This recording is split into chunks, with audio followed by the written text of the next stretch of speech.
So hello everybody, this is our project, which is descriptive image captioning, presented to you by Amr Abdulwaki and my colleague Ali Isa.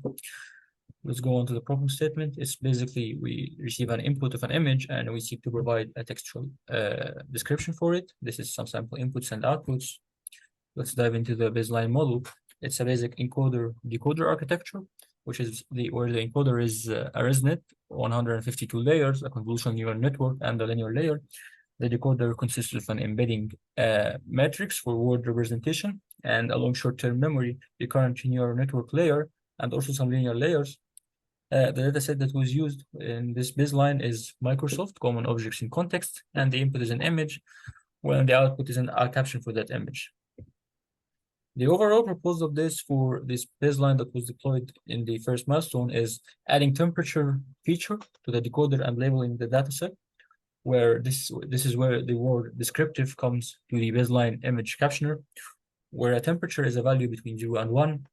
The closer it is to 1, the more depth and details are going into the output, the description of the image, and the closer it is to 0, the more depth and descriptions are taken out from the output. We also seek to experiment with different encoders and decoders, and we also seek to do some data augmentations where we might need to mirror some images and enhance them if needed.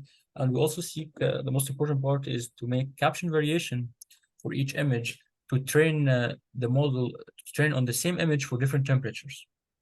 We also seek to enhance the accuracy and the state of the art using different hyperparameters. And we also seek to use different data sets that support this idea of temperature, where it contains caption variations of different lenses and across different domains. What was actually implemented during the second milestone is that we used a new data set called Visual Genome Vision Descriptions. We augmented this new data set by using the defined importance scoring, which is going to be discussed in the upcoming slides. We also used a frozen pre-trained embedding vector of 300 dimensions to enhance the training process and make it faster. We tried to modify the architecture by changing the decoder from a long short-term memory to a gated recurrent unit to see if it would improve the results. And we trained with different hyperparameters, such as the number of epochs, optimizers, and learning rates, and saved their weights to trace which is better. We also trained the model on the new augmented dataset with a long short-term memory decoder once and a gated recurrent unit decoder once. And we noticed that the long short-term memory decoder, which was in the original architecture, actually provided better results than the gated recurrent unit decoder. So we decided to continue with it. And now my colleague Ali is going to discuss this new dataset that we used and the augmentation technique that we applied to it. Okay, so for this milestone, we've decided to use the visual genome region descriptions dataset. We had initially intended to use this dataset in addition to the previous one, the image description sequences, but unfortunately, due to time restrictions, we've had to only use one of them.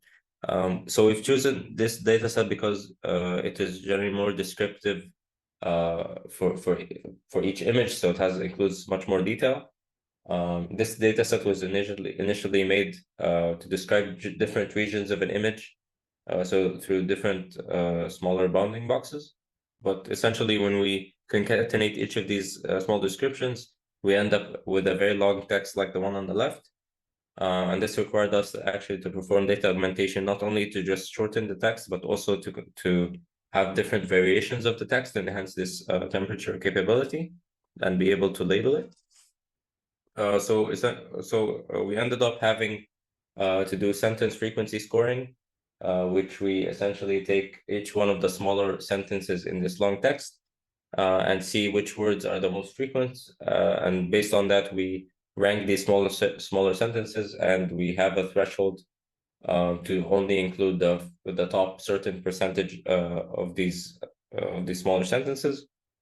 And this enables us actually to be able to shorten the text based on a value, which will eventually correspond to the temp value.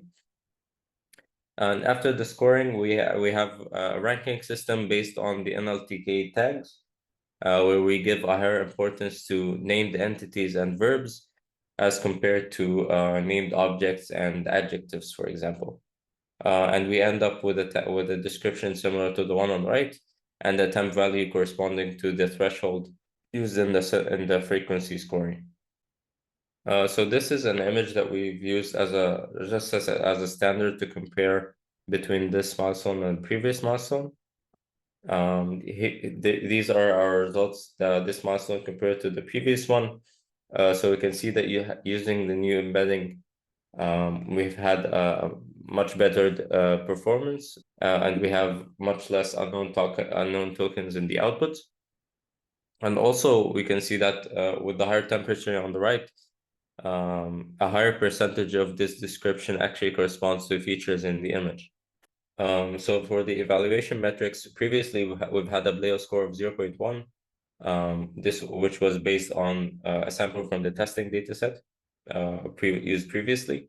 In this milestone, when we've used a sample from the new dataset which it was trained on, we've had a Bleo score of 0.66, which is relatively high.